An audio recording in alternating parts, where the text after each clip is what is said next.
Subscribe now and press the bell icon. Never miss an update. नमस्कार साथियों, स्वागत करता हूं सबका इस YouTube चैनल पर जिसका नाम है स्टडी विद पीएल लोधा। मित्रों, आज हिंदी शॉर्ट ट्रिक वीडियो के अंतर्गत तत्सम तद्भव शब्दों को आप किस प्रकार से देखते ही पहचान सकते हो, उसके लिए ये वीडियो बनाया है साथियों। बिल्कुल जी हाँ, आप तत्सम तद्भव शब्दों को देखते ही पहचान सकते हो। जो ट्रिक मैं आपको आज बताने वाला हूँ साथियों, 99% वो ट्रिक आपके एग्ज़ाम में काम करेगी। अगर देखिए आपको पता है कि भाई ये तत्सम है, ये तद्भव है, तो फिर तो कोई दिक्कत ही नहीं है। लेकिन अगर आपको नहीं पता है कि कौन सा शब्द तत्सम है और कौन सा शब्द तद्भव है, तो जी हाँ, बिल्कुल उसी के लिए ये ट्रिक है और 99% ये ट्रिक काम करेगी साथियों। तो चलिए वीडियो को शुरू करते हैं। इसके पहले शिक्षण विधियों का टेस्ट नंबर 36 डाला था, वो आपको वीडियो के एंड स्क्रीन में मिल जाएगा। कार्ड में भी ऊपर लगा रखा है, वहाँ से भी आप उस वीडियो को देख सकते हो। चैनल पर भी आपको वो मिल जाएगा साथियों। तो चलिए शुरू करते हैं मित्रों इस वीडियो को। तो मित्रों, किस प्रकार से आप तत्सम तद्भव शब्द को पहचान सकते हो? देखिए, वास्तव में ही शानदार वीडियो रहेगा, लेकिन एक ही शर्त है, आप 1 सेकंड में इसको पहचान तो लोगे कि कौन सा शब्द तत्सम है, कौन सा तद्भव है। सिर्फ एक ही शर्त है मेरी कि आप वीडियो को पूरा देखिए, तभी आपको समझ में आएगी चीज़। नहीं तो देखते देखते कुछ भी पहचाना कुछ भी नहीं हो पाएगा साथियों। तो चलिए बात करेंगे सबसे पहले तत्सम शब्दों की। मित्रों, तत्सम और तद्भव ये शब्द आपने पहले अच्छी तरह से सुन रखे होंगे। तत्सम शब्द का मतलब सभी को पता भी होगा कि जो शब्द संस्कृत में प्रयुक्त होते हैं और उनमें कोई परिवर्तन नहीं होता है, वो शब्द हिंदी में भी प्रयुक्त होते हैं, कोई परिवर्तन नहीं होता है, तो उस शब्द को तत्सम कहा जाता है। जैसे एक शब्द है दधी, क्या है? दधी। तो दधी को तो हम संस्कृत में बोलते हैं, तो फिर ये तत्सम शब्द है। लेकिन इसको हिंदी में जब बोला जाता है तो इसको बोला जाता है दही। तो इसमें जो परिवर्तन हुआ, परिवर्तन के साथ यदि प्रयुक्त होता है तो फिर उसको तद्भव कहते हैं, और परिवर्तन के साथ प्रयुक्त नहीं होता है, उसमें कोई परिवर्तन नहीं होता है, तो उसको तत्सम कहते हैं। मतलब यहाँ बदलाव के साथ हिंदी में शब्द आ जाते हैं और यहाँ बिना बदलाव के ही शब्द हिंदी में आ जाते हैं। तो चलिए इस बात करेंगे साथियों, तत्सम शब्दों के पहचान के जो नियम होते हैं, उन नियमों को मैं आपको बताने वाला हूं। इन नियमों को आपको अच्छी तरह से याद रखना है। अगर आपको ये नियम याद है तो आप बड़ी ही आसानी से पता लगा पाओगे कि कौन सा शब्द तत्सम है और कौन सा शब्द तद्भव है।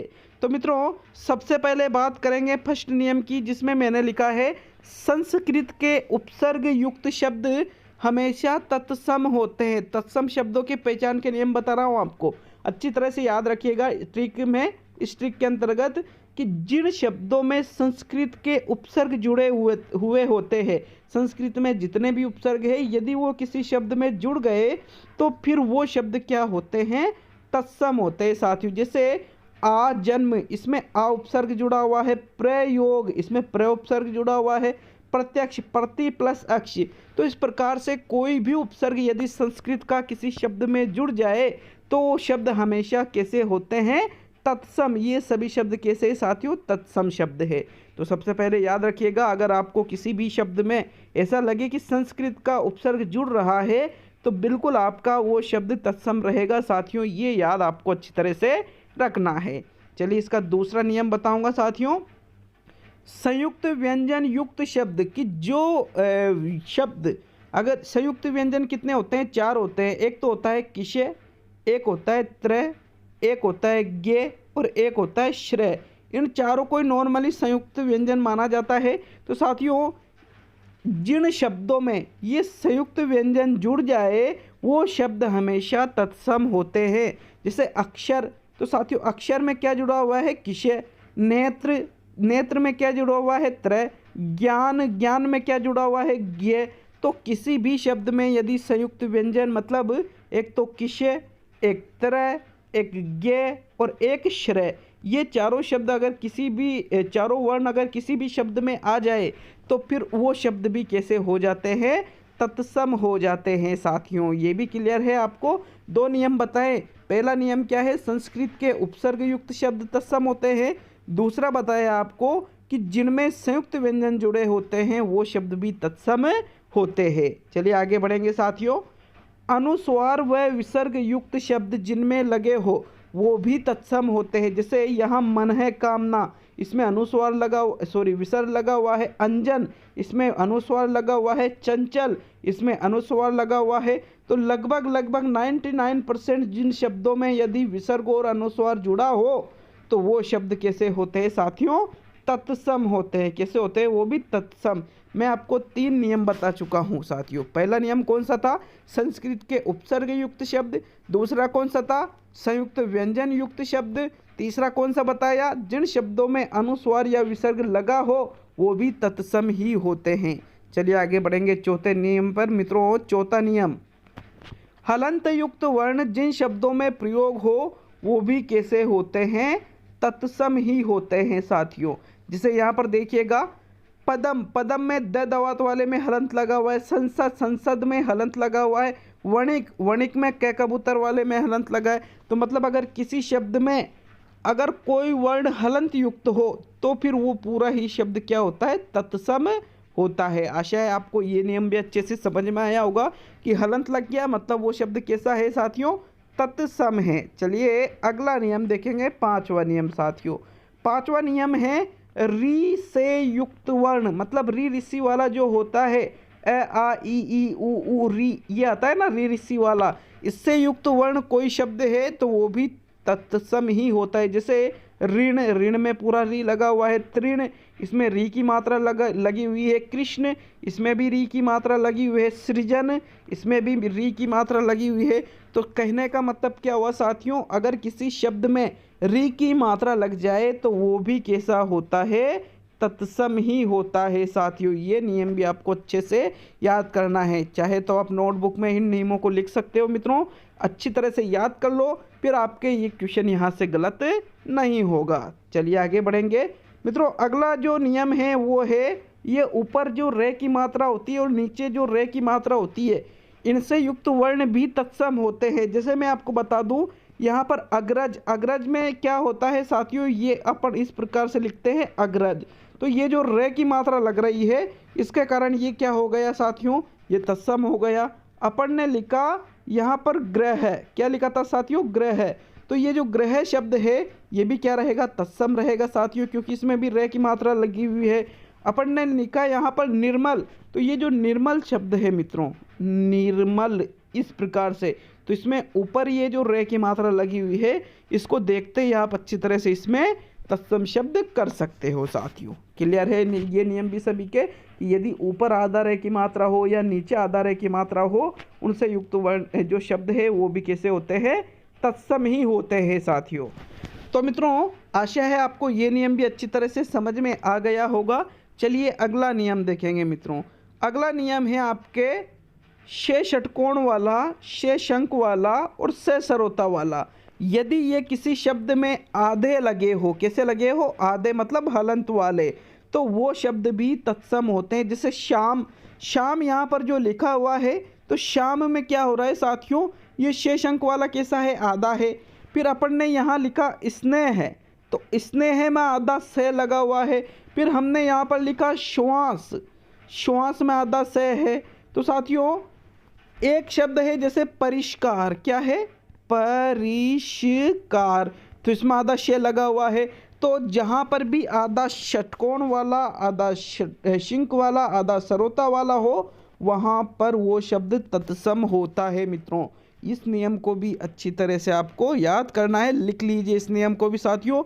जितने भी, छोटा सा वीडियो, ज़्यादा बड़ा वीडियो है नहीं, अगर आप वीडियो को पूरा देखते हो, पूरे नियम याद कर लेते हो तो बिल्कुल आपका क्वेश्चन यहाँ पर राइट ही होगा साथियों। चलिए आगे बढ़ेंगे मित्रों।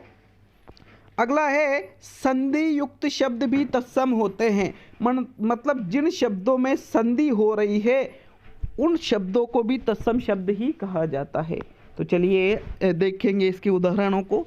जैसे एक शब्द लिखा हुआ है रामानंद, रामानंद शब्द राम प्लस आनंद बराबर शब्द क्या बना? रामानंद। तो इसमें शब्द संधि हो रही है तो फिर ये तत्सम है। फिर अगला यहाँ उदाहरण हमने लिया है हिमालय, तो हिमालय का संधि विच्छेद करें तो हिम प्लस आलय बराबर शब्द बना हिमालय, इसमें भी संधि हो रही तो ये भी तत्सम है। फिर एक शब्द लिखा है विद्यालय, विद्या प्लस आलय, इसमें भी संधि हो रही है तो ये भी तत्सम है। कहने का मतलब क्या हुआ साथियों, अगर कोई भी शब्द अगर संधि युक्त है तो वो भी हमेशा कैसा रहेगा, तत्सम ही रहेगा साथियों, कैसा रहेगा, तत्सम। क्लियर है ये नियम, चाहे वो कोई सी भी संधि हो, चाहे वो स्वर संधि हो, चाहे वो व्यंजन संधि हो, चाहे वो विसर्ग संधि हो, अगर कोई भी शब्द है और उसमें संधि हो रही है जैसे, तो फिर वो हमेशा तत्सम ही रहेगा साथियों। चलिए आगे देखेंगे मित्रों, आगे है संस्कृत की गिनती युक्त शब्द हमेशा तत्सम होते हैं।